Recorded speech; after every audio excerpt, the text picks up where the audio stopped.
Hey, what's going on, guys? Lee Sanders here of the RCWR Show, and you, my good friends, are checking out a all-new installment of our WWE CruiserWeight Classic tournament coverage, as it's week 4, episode 4. As always, I want to hear from you guys that had checked it out. Oh, man, did we have a good installment tonight. As always, make sure you follow me on Twitter at the RCWR Show.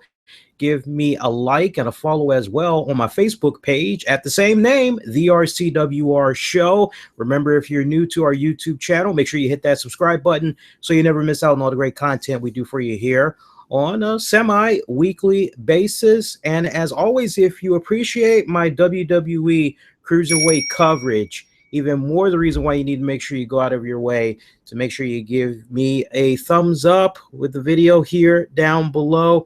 Share, retweet all throughout social media really helps out. So without any further delay, let's jump right into it, man. So we had week 4, episode 4. This was pretty much the final week of figuring out who was going to be that Sweet 16 that was going to be advancing to the second round of the Cruiserweight Classic tournament.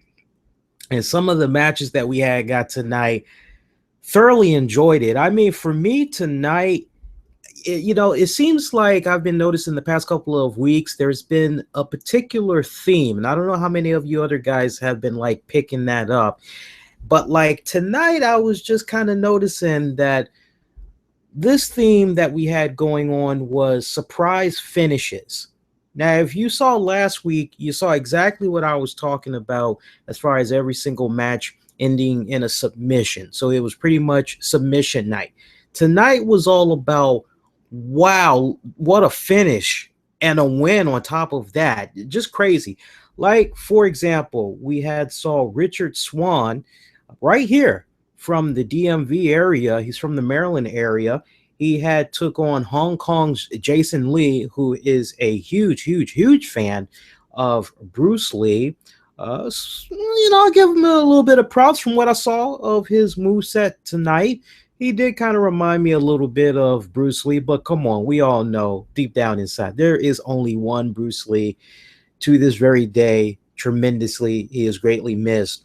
Now, of course, I know there's going to be some of you guys, as always, you need a little bit of help because some of these names that I'm going over, you're probably like, man, I ain't never heard of these names before. Can you give me a little bit of hookup? Give me a little bit of a history lesson. Briefly, I'll hook you up. And I do mean briefly. But with regards to Richard Swann, he's gone by a few names. He's gone by El Negro Mysterio, Rich Money, Swan Hansen. We told you he's from the Maryland area, mainly based out in Baltimore. And he's wrestled for promotions such as Pro Wrestling Guerrilla, Full Impact Pro, Dragon Gate, Jersey All Pro Wrestling, just to name a few. And he's pretty established. He's pretty well known on the free agency market or the independent circuit. I like calling it the free agency market, quite honestly. That gives it a little bit more of a nice touch of class to it, personally. I thought briefly he had stopped by ROH. I could be mistaken, but I definitely remember seeing a big bulk of his stuff on the free agency scene, and always been a fan of his work. So when I heard that this guy was going to be involved in this tournament, I was like, all right, yeah, things just picked up big time. Jason Lee, on the other hand, had a hard time looking up some info for this respected guy because there's really not that much floating around on him. But the little bit that I was able to find should kind of help you guys out just a little bit. Where is it? Yes. So he's mainly done a lot of work for the Pro Wrestling 01 promotion. And he's been doing a big bulk of work for them. It looks like under their junior heavyweight division, he's been doing work for. Other than that, he's also done some work for the Hong Kong Pro Wrestling Federation. That's about as much as I know about this guy right now. Very young, very up and coming. He is 23 years of age. And I tell you what, he's off to a really good start in his wrestling career. He's probably been at it a little bit longer than that. If I'm not mistaken, I believe Daniel Bryan and Mauro Ranallo touched upon that. I believe they had said he's been at it now for about almost 7 years, give or take. So he's off to a really good start. He wasn't the only young man that we had saw in this tournament tonight. There was actually another individual who is 22 years of age and is actually the youngest person to be involved in this cruiserweight tournament. We'll get to that in just a few seconds here. But Richard Swann, Jason Lee, phenomenal matchup. This was pretty much a very high-paced, a very type of speed match. That's the best way I can describe it. I know usually I'm able to kind of go, well, this was like more of a technical, this was more of like a pure striking. This was just purely a speed match.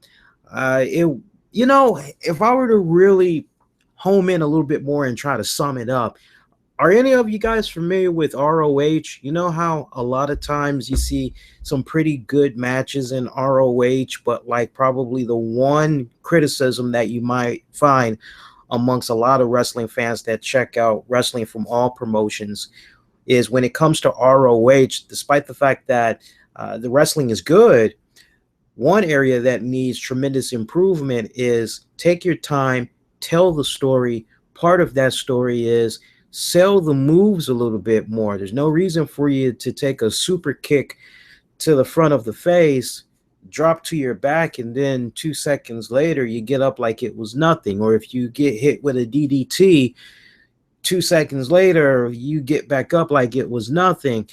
So basically it's like a lot of high flashing, high spot moves is pretty much what mainly consists of majority of the matches in ROH.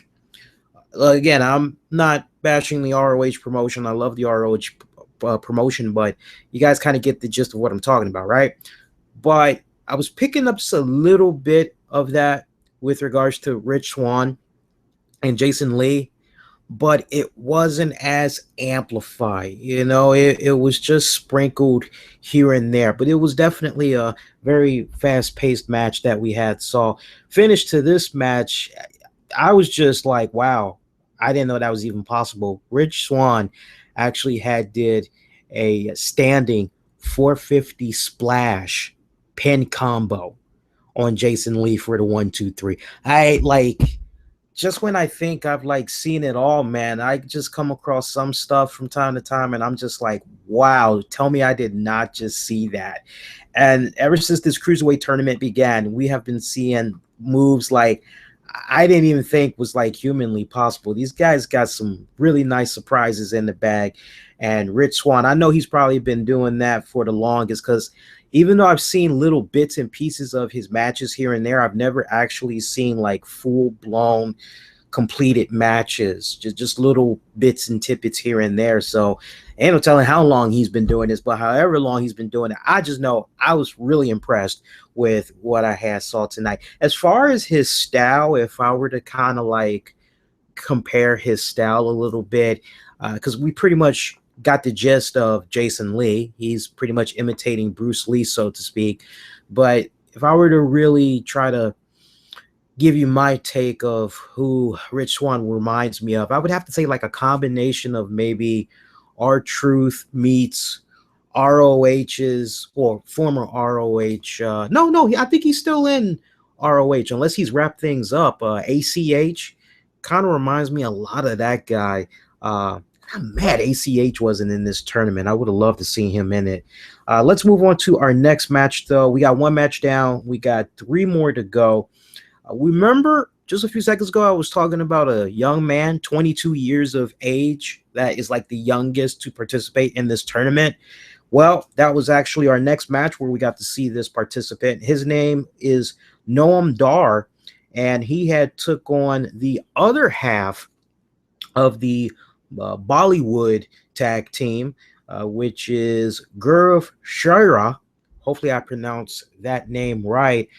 You pretty much know about Gurv Sihra, but with regards to Noam, let me give you guys a little bit of a backdrop on him respectively.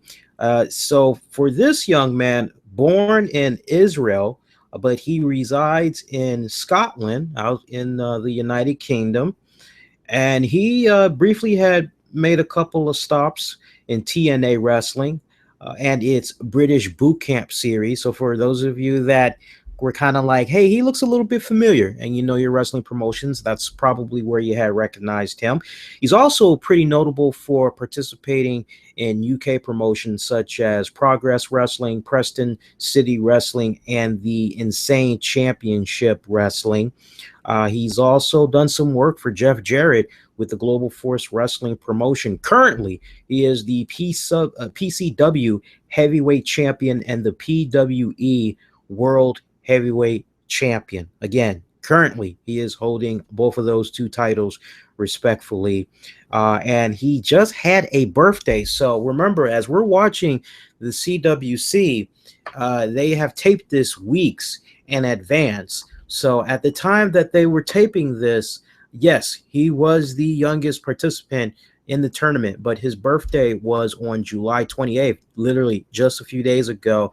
But still, relatively a very young man. So we got two 23-year-olds that's running around in this tournament right now. And I was really, really impressed with this young man's ability here. I actually sent him a tweet because I was that impressed with him. I told him, I said, man, you know, for you to be 22 and the way you're out there wrestling, you're wrestling like you've been at this for a good minute now. Stay healthy, stay focused. You definitely have a bright career ahead of you. We actually saw Noam defeat Gurv Sihra via submission, via a knee bar. That was the thing with like some of these finishes I was seeing, like up to this point, it was like, wow, that was like totally unexpected. I didn't think the match was going to end like that. And I tell you, that's the beautiful thing that I really love about this whole tournament series, which I hope going forward plays a huge impact on the main roster for the flagship shows under WWE, which is just the unexpected thinking you know how the match is going to end, but like it just totally goes in like an unexpected direction, a direction that like you didn't even fathom was even possible. And since this tournament has been going on, I think those of you would definitely be in agreement. The way these matches have just like concluded, it's just like, wow, okay, that was interesting. But this one definitely, again, knee bar submission. That was the finishing move done to give Noam Dar a victory, and he would advance. Let's move to our next matchup. Oh, I thoroughly enjoyed this one. Jake Gallagher from England taking on Fabian. Oh, God, I had this guy's last name correct. Fabian Aichner. I believe that's how you pronounce his last name. He's from Italy. And Fabian, interesting combination I was seeing going on with this young man. This young man had like a Cesaro kind of meets a miniature, slimmer version of Brock Lesnar. He had a very interesting combo that was going on right there. I was very taken back by this young man. Now, I know there's probably a lot of you guys that may be a little bit familiar with both of these guys, but for those of you who need a little bit of a quick backdrop, the gentleman, Jack Gallagher, born in the England area. He's known for his appearances at the Future Shock Wrestling promotion and also the Grand Pro Wrestling promotion. He won the FSW Championship and the GPW British Championship. He's also an accomplished tag team competitor, winning the Future Shock Tag Championship with Alex Cyanide as Lethal Dose, just to give you guys a little bit of a backdrop. He also has a decent mixed martial arts career, holding a 2-0 record right now. Both matches he had won via submission. He did those for the damn, that is a tongue twister right there. He did that for the ICE promotion and then the Night of the Gladiators promotion it looks like, or maybe that was the name of those respected events. Don't quote me on that, but impressive record so far for an MMA career. This dude was pretty damn impressive. Damn impressive. Nice style. I mean, of course, again, expect the unexpected. You see the gentleman Jack Gallagher, and you're like, wow, this guy's got like a silly vaudevillain light gimmick that's going on right here. What the hell? He's got the if I were to describe him, he kind of looked a little bit like Simon Gotch and Conan O'Brien. He just looked very slapstick, throwback type of 30s wrestler. That's how I would describe him. So you look at him, and then you see Fabian, who's just like this beast looking of a man, and you're going, oh, no chance in hell. We pretty much already know who's going to win this one. I mean, just look at the freaking appearances. All right, well, let's see how they're going to tell the story. And the story that they told, my God, freaking the gentleman was holding his own against Fabian. I was just like, really, I mean, for a guy that was so small, he was really holding his own very well against Fabian. And then Fabian, to his credit, for a big guy, he was doing stuff that, like, wow, I didn't know a big guy could even do that. He did a double arm springboard moonsault. Now, I know you guys are like, wait a minute, huh? And I just described to you the guy's build. If you didn't watch CWC yet, you got to go check it out when you guys get a chance, because that was like insane. It was an insane spot.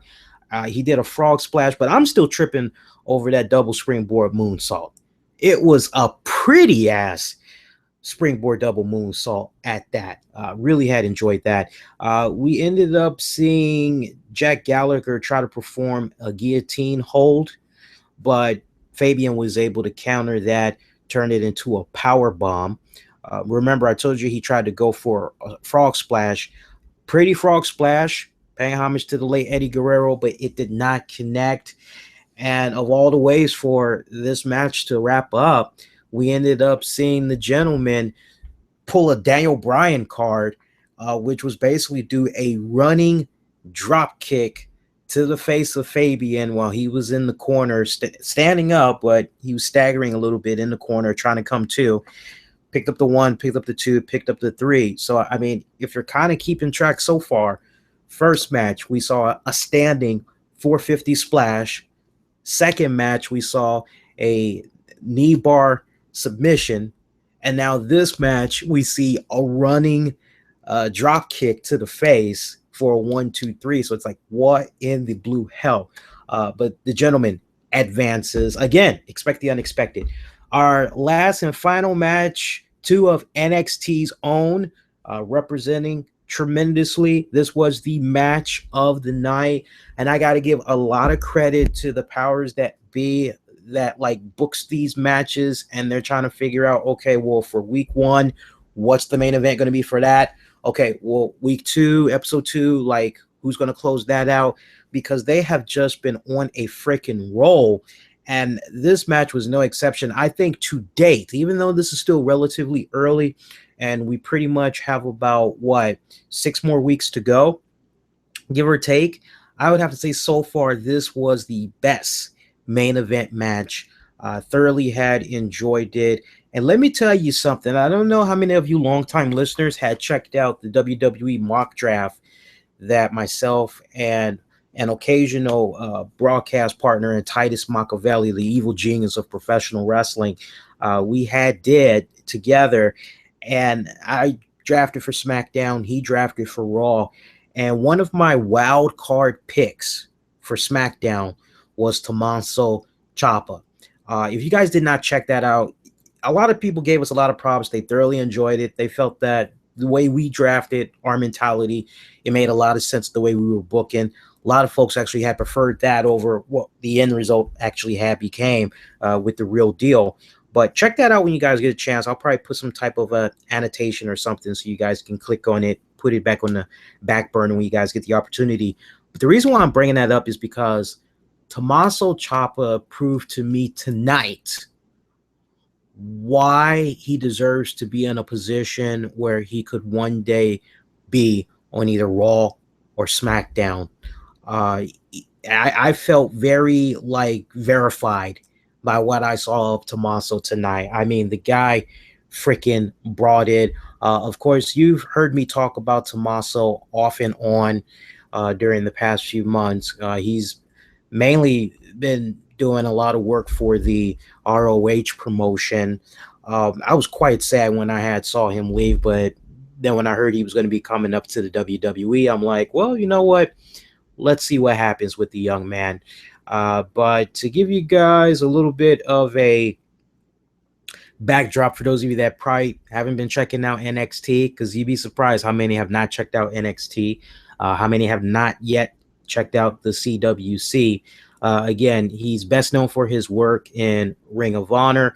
He's also done some work for the Chaotic Wrestling and the Top Rope promotions. Not to mention, he's also done some stuff for Pro Wrestling Guerrilla. And come on now, you guys know about Johnny Wrestling. Come on, Johnny Gargano.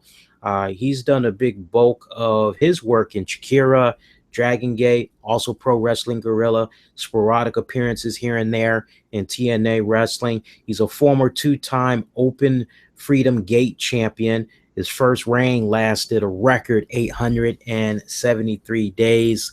These guys, like, they came into each other's lives really in NXT.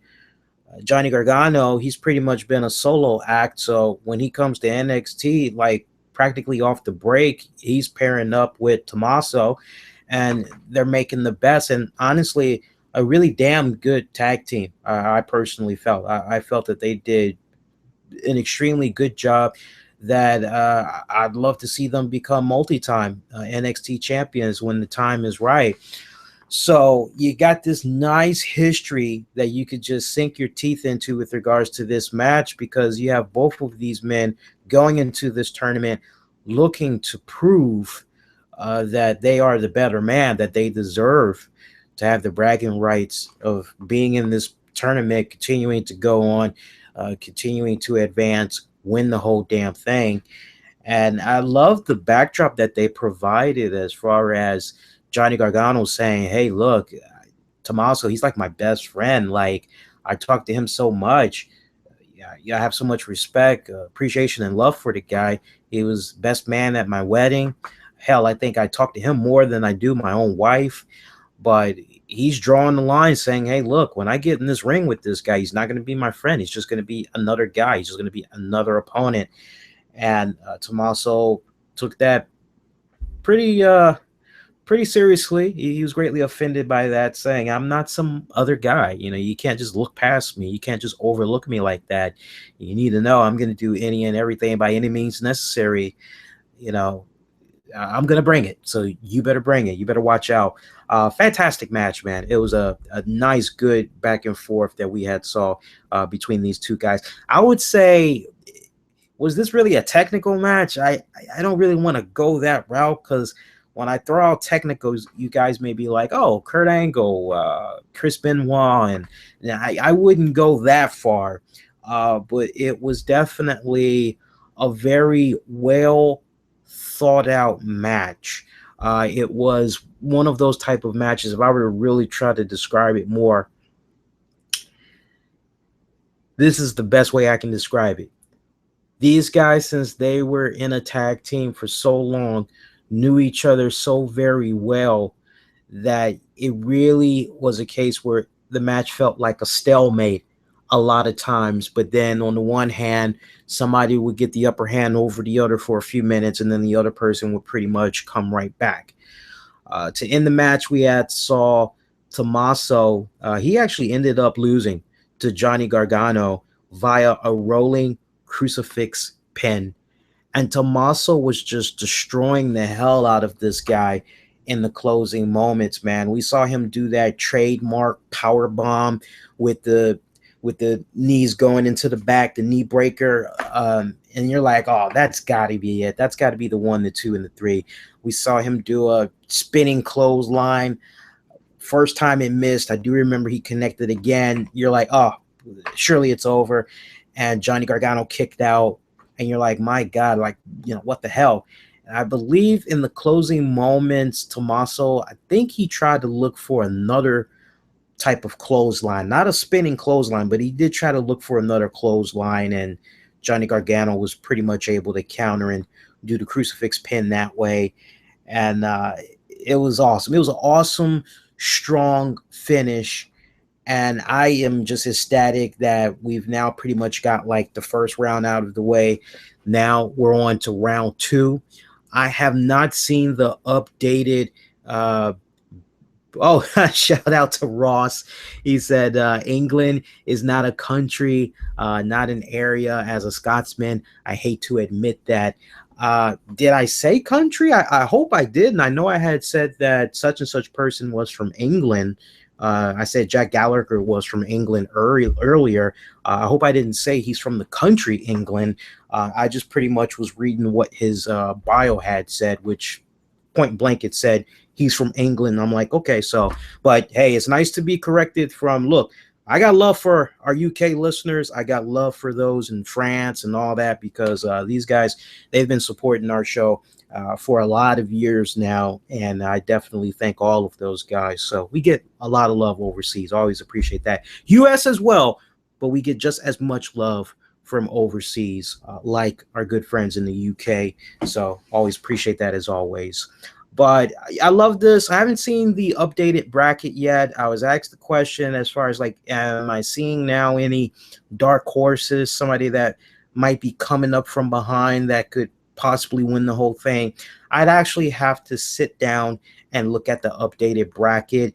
And I think going forward, something that would be really cool, and hopefully, you know, WWE, sometimes, I don't know who it is that's responsible for their social media campaign and all that jazz, but sometimes I know this, like over the years, I've said certain things that like nobody else online has said. Like there's no video proof that they said it. Just, you know, usually I'll say something and it's out there. I'll either upload it as an excerpt or something. And it might take a while, but I noticed a few weeks later, something that I said that was just like, and you, the listeners, can back me up on this. There's been like many instances where it's like, damn, Lee, right down to the T, you said this. And I mean, like move for move, look at what's happening here. So I hope going forward, just an idea, I hope it comes to fruition. But WWE, if you could please have Corey Graves do like a CWC post show, that would be awesome. It doesn't even have to be that long. Hell, it could already be pre-recorded. If you could have it be a scenario where Corey Graves comes on for like 15 minutes after CWC has wrapped up to pretty much go over the matches that folks might have had missed, maybe get like some backstage interviews with the winners, and then provide like an updated bracket. I think that would really be freaking awesome. And I'm not bashing or anything, but like if I were to find any type of not even criticism, but I guess as far as like ways of improvement, it's like, how do you go for ways of improvement with the CWC? Because it's pretty much been like on fire right now.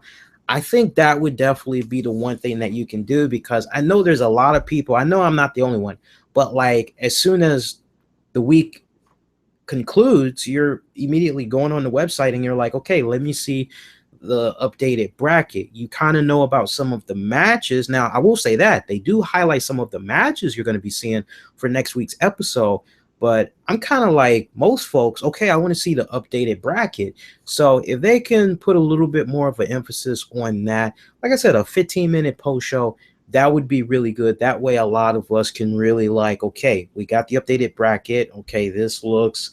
But what I'll do, once I get a hold of the updated bracket with names, I'll probably do something exclusive on the Facebook page for about maybe 10 minutes, and I'll offer my thoughts. But the way it stands here tonight for August 3rd, 2016, I've still got to go with the Brian Kendrick or possibly Kota Ibushi, maybe TJ Perkins.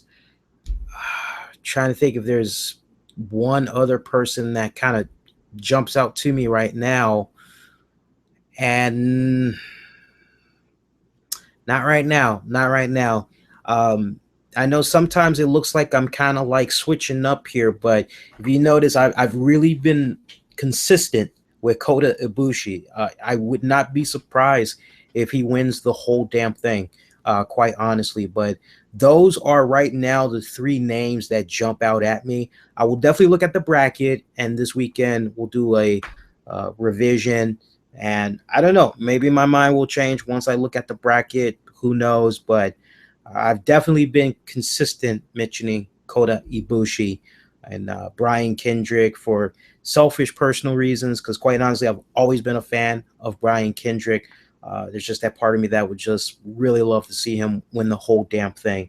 But that's going to do it for this week. If you appreciated the CWC review reactions here tonight, do me a favor, make sure you give me that thumbs up. Make sure you also subscribe if you haven't done so already. You know, we do a really great podcast covering all things wrestling and beyond every Tuesday night, 10 p.m. Eastern on Spreaker.com. If you can't check it out live, you can scoop it up on the downloads on iTunes, Stitcher, iHeartRadio. A lot of great platforms. You're checking this out via your phone, laptop, desktop. You can see all the links in the video description below. Post those comments as always. I want to hear from you guys, get your feedback on what you thought about this week's CWC. Follow me on Twitter at the RCWR Show. Facebook, same name as well. So I'm all throughout social media. Love interacting with you guys. That's going to do it until next go round. I'm wishing all of you all to be safe. Most importantly, be kind to one another. I will see you right here next Wednesday night as soon as the Cruiserweight Classic wraps up. We'll be back with Week 5, Episode 5. Until then, take care.